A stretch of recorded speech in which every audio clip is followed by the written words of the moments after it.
Scène de funérailles collectives dans le nord du Nigeria. Plus d'une trentaine de corps sont portés en procession sur des pick-up et mis en terre. 30 autres sont toujours à Mafa, dans le nord-est, là où une nouvelle attaque djihadiste de Boko Haram a fait au moins 81 morts selon les autorités locales dimanche après-midi. Selon la police de l'État de Yobe, 150 combattants du groupe islamiste munis de grenades et d'armes à feu ont attaqué le village, incendiant des maisons en toit de chaume, brûlant vifs les occupants qui s'y cachaient. Les autorités locales y voient une conséquence de la stratégie militaire nationale. L'armée a affaibli Boko Haram et comme ils n'ont pas la capacité d'attaquer les grandes villes, ils s'attaquent maintenant à des cibles plus petites, des cibles molles, où les gens ne sont pas en mesure de se défendre eux-mêmes. Il pourrait s'agir de représailles après l'assassinat de 2 terroristes de Boko Haram par des groupes d'autodéfense du village de Mafa. Le groupe accuse ses habitants d'aider et de renseigner l'armée. Les différentes factions de Boko Haram procèdent régulièrement à des pillages ou à des raquettes de villages d'agriculteurs, de bûcherons, de bergers ou de pêcheurs du nord du pays. Une région où l'insurrection djihadiste dure depuis près de 15 ans. Elle a fait 40 000 morts et plus de 2 millions de déplacés. Si les combattants islamistes ont perdu du terrain au fil du temps, ils continuent périodiquement d'attaquer les communautés rurales. En Ouganda, Bobi Wine est blessé. Le chef de file de l'opposition aurait reçu une balle dans la jambe lors d'une confrontation avec la police mardi. C'était à la fin d'une journée passée à Bulindo, à une vingtaine de kilomètres de la capitale Kampala. Selon une déclaration de la plateforme d'unité nationale, son parti, l'ancien chanteur de 42 ans, serait gravement blessé et pris en charge d'urgence. Ses partisans crient à la tentative de meurtre. Selon la police, Bobi Wine s'est rendu coupable d'une tentative de procession interdite par les autorités qui indiquent que le tir présumé fera l'objet d'une enquête. Devant ce tribunal militaire, des anciens membres des forces de défense populaire doivent répondre de leurs actes.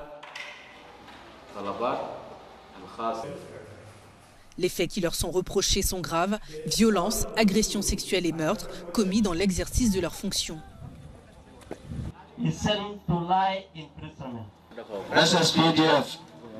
Le Bureau général des forces de défense du peuple soudanais s'est engagé à demander des comptes à toutes les personnes qui travaillent pour le FDPSS si elles commettent des délits.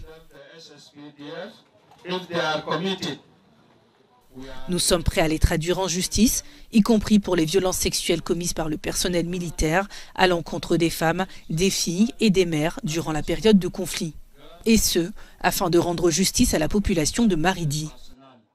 La ville de Maridi, dans le sud, a été particulièrement touchée par les violences lors des conflits.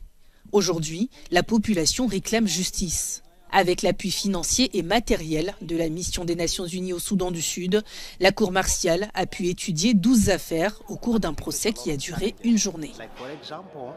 En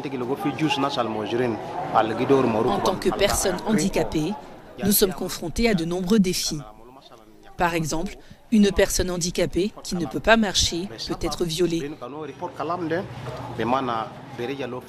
Et elle a peur de le signaler à cause de la honte.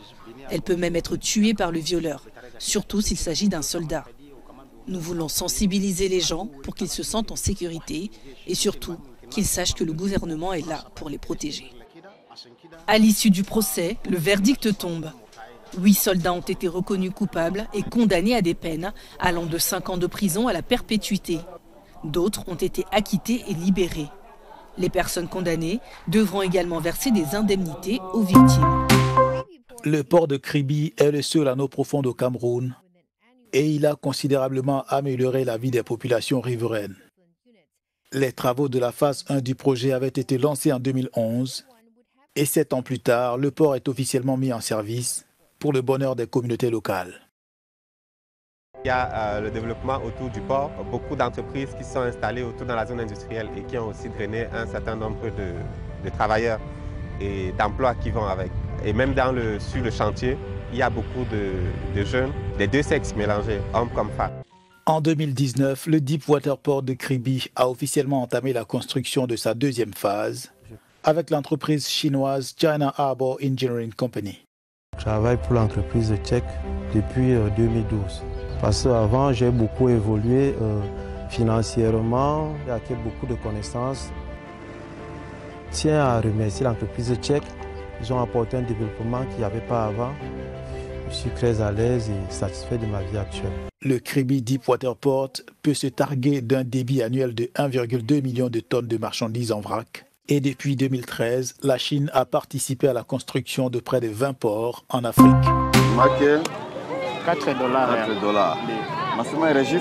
Au marché Virunga de Goma, les prix se négocient. En cette veille de rentrée scolaire, ce père de 3 enfants doit acheter sacs, cahiers et stylos. Mais avec un taux de change qui a grimpé, les prix des fournitures sont élevés et le budget serré. Il me faut encore des sacs pour les enfants que je n'ai pas encore achetés. Je ne sais pas si demain j'aurai quel miracle pour avoir ça. Bon, avec le salaire qui ne va pas vraiment supporter tous les coûts de la rentrée scolaire. C'est pourquoi vraiment les préparatifs sont difficiles pour nous. À quelques kilomètres de là, dans le camp de déplacés de Mounigui, on est loin de l'effervescence des préparatifs de rentrée. Si certains enfants ont pu être inscrits à l'école, la majorité d'entre eux sera cette année encore privée d'éducation. Cela fait 2 ans que 7 n'étudient plus.